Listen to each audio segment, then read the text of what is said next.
मनमोहक नामक एक बहुत ही सुंदर जंगल था। वहाँ एक मीनू चिड़िया अपने घोंसले में बहुत खुशी खुशी से रहा करती थी। मीनू चिड़िया बहुत ही भोली थी।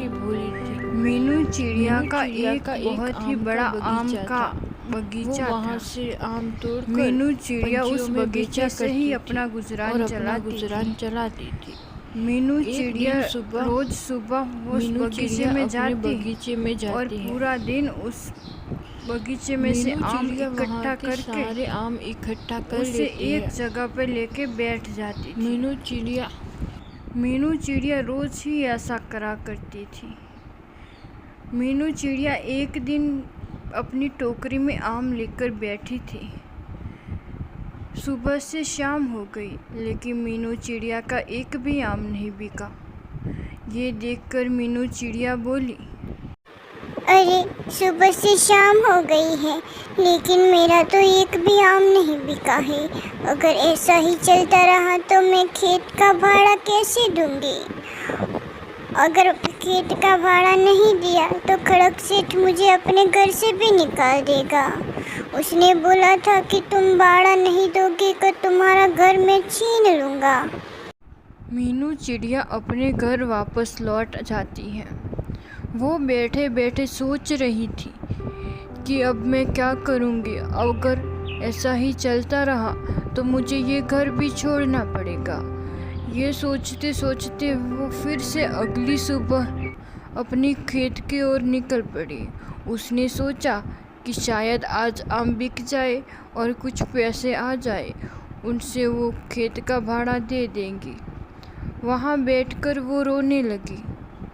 तभी अचानक एक पेड़ में से आवाज़ आई। मीनू चिड़िया ये देखकर डर जाती है और बोलती है, अरे ये तो पेड़ है और पेड़ कैसे बोल सकता है? तभी वो पूछती है, आप कौन हो? मैं एक जादुई पेड़ हूँ। तुम्हारी रोने की वजह क्या है, मुझे बताओ। जादुई पेड़ कहता है कि मुझे पता है कि तुम क्यों रो रही हो। तुम्हारा एक भी आम नहीं बिक रहा है, क्योंकि तुम जब आम बेचने जाती हो तो ये सारे पक्षी तुम्हारे बगीचे से ही आम खा लेते हैं। इसीलिए उन्हें तुम्हारे पास आने की ज़रूरत ही नहीं पड़ती। अरे ऐसी बात है, अब मैं क्या करूँगी? अगर ऐसा ही चलता रहा तो मेरे आम कैसे बिकेंगे? क्या आप मेरी मदद करोगे? जब कोई पक्षी आपके बगीचे में आए तो आप उसे डरा देना। हाँ, जब कोई पक्षी आएगा तो मैं उसे डराकर भगा दूंगा। ऐसा बोलकर मीनू चिड़िया घर लौट आती है। अब जादुई पेड़ की वजह से मेरे आम बिकने लगेंगे। दूसरे दिन वहाँ एक तोता आता है। उसे जादुई पेड़ डरा देता है। तभी तोता बोलता है, अरे ये आवाज़ कहाँ से आ रही है? लगता है ये भूतिया बगीचा है। मुझे यहाँ से अभी जाना होगा, वरना शायद ये मुझे खा जाए। मिट्टू तोता डर जाता है और वहाँ से उड़ जाता है। थोड़ी देर बाद वहाँ एक हरिया काका आ जाते हैं। उसे पेड़ भी डरा देता है। तभी हरिया काका बोले, अरे ये आवाज़ कहाँ से आ रही है?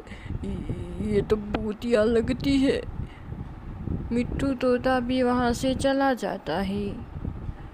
अगली सुबह वहाँ मीनू चिड़िया फिर से वापस लौट आती है।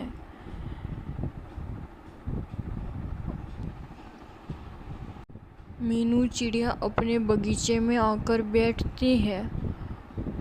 तभी पेड़ उसे सारी बात बता देता है। तभी मीनू चिड़िया कहती है, आपका बहुत बहुत शुक्रिया जी, आपने मेरी बहुत मदद की है। अब मेरे आम भी बिकेंगे और मेरा घर भी बचेगा। मीनू चिड़िया फिर से आम इकट्ठा कर लेती है और उसे लेकर एक जगह पे बैठ जाते हैं। तभी वहाँ एक हरिया काका आते हैं और उनसे आम मांगते हैं। तभी चिड़िया कहती है, हाँ जी, ये बहुत मीठे और रसीले आम हैं। आप इसे खरीदिएगा तो आपको बार बार आने का मन करेगा। तोता वहाँ से उड़ जाता है।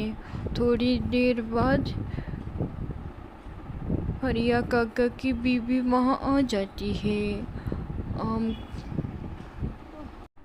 अरे मीनू चिड़िया, मुझे आम दे दो, मेरे पति ने बोला है बहुत रसीले आम होते हैं यहाँ पे। मीनू चिड़िया बोलती है, हाँ जी, बहुत रसीले आम हैं। वो भी आम लेकर चली जाती है और मीनू चिड़िया बहुत खुशी खुशी से अपने घर पे रहने लगती है।